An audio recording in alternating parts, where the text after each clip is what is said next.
এক ব্যক্তি তোমাদের একটা গল্প শোনাইবো। জি। অনেকদিন হয়েছে গল্প শোনাই না, তাই না? জি। তাহলে একটা গল্প শোনো। জি। এক ব্যক্তি ট্রেন রাস্তায় গেছে। কোথায়? ট্রেন রাস্তায়। ট্রেন রাস্তায় গেছে। এই লোকটা ট্রেনে অনেক দূরে যাবে, যায় দেখে ট্রেনের স্টেশনে এত মানুষের ভিড়, দাঁড়ানোর জায়গা নাই, বসারও কি নাই জায়গা নাই। দেখো না, ঈদের সময় মানুষ ট্রেনের ছাদে উঠে আসে। রাস্তায় স্টেশনে ট্রেনের ভিতরে মানুষ আর মানুষ থাকে। তো এই ব্যক্তি যখন ট্রেনের স্টেশনে আসছে, তখন সে চিন্তা করলো যে আল্লাহ, এত মানুষের ভিড়, বসারও জায়গা নাই, দাঁড়ানোর জায়গা নাই। যদি আল্লাহ তাআলা আমাদের এই হাত পাওটি নাটের মতো করে দিত, নাট, হ্যাঁ, নাট যেখানে এখানে নাট আছে, এই হাতটা খোলা যাইতো, ব্যাগে রাখা যাইতো। এখানে নাট আছে, পাও খুললা ব্যাগে রাখা যাইতো, তাহলে কিন্তু অল্প একটু জায়গার মধ্যে আমি কি করতে পারতাম, বসতে পারতাম অথবা ঘুমাইতে পারতাম।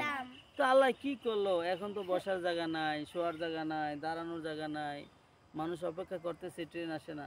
তো এই লোকটা করছে কি, স্টেশনের পাশে একটা গাছ ছিল, গাছের ছায়ার নিচে লোকটায় এভাবে বৈশা বৈশা ঘুমাইছে গেছে। বৈশা বৈশা কি করছে, ঘুমাইছে গেছে। আর ওই ব্যক্তির সাথে তার ব্যাগ ছিল, ব্যাগটাও তার পাশে রাখছে। হঠাৎ লোকটায় ঘুম থেকে উইঠা দেখে কি, তার পাশে তার সেই ব্যাগ কি নাই। আরে আমার ব্যাগ নিল কি, আমার ব্যাগ নিল কি। এখন লোকটা চিন্তা করছে যে আল্লাহ, আপনি যেভাবে বানাইছেন সেটাই ভালো, আপনি যেভাবে সৃষ্টি করছেন সেটাই কি ভালো। আল্লাহ, যদি আমার হাতের এমন নাট থাকতো হাতে, আমি হাত খুইলা ব্যাগে রাখতাম, আমার পাও নাট থাকলে পাও খুইলা করে রাখতাম, ব্যাগে রাখতাম। আর যদি চোরে আমার ব্যাগটা নিয়ে চলে যেত, তাহলে আমি কিভাবে বাড়ি যেতাম। আল্লাহ, আপনি যেভাবে বানাইছেন সেভাবে কি ভালো। তাহলে আল্লাহ তাআলা হলো সবচেয়ে বড় জ্ঞানী।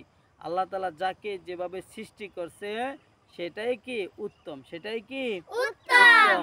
আল্লাহর কৌশল, আল্লাহর হিকমত, এগুলো আমাদের এই ব্রেনে কি করবে না, ধরবে না। কারণ আমাদের স্রষ্টা আল্লাহ, আল্লাহ মহাজ্ঞানী। আল্লাহ কি মহাজ্ঞানী। তাই আমরা যদি আল্লাহর মানে সৃষ্টির মধ্যে ভুল ধরতে যাই, তাহলে কোনোদিন ভুল খুঁজে পাবো না। আল্লাহ হলো মহাজ্ঞানী। আল্লাহ কি মহাজ্ঞানী। তাহলে আল্লাহ তাআলা এইভাবে সৃষ্টি করে অনেক ভালো করছে না। জি। আচ্ছা, সকলকে ধন্যবাদ। যদি আমাদের ভিডিওটি আপনাদের কাছে ভালো লাগে, অবশ্যই আপনারা ইসলামের বাণী পেজটি ফলো দিবেন, লাইক শেয়ার কমেন্ট করবেন। সকলকে ধন্যবাদ। আসসালামু আলাইকুম।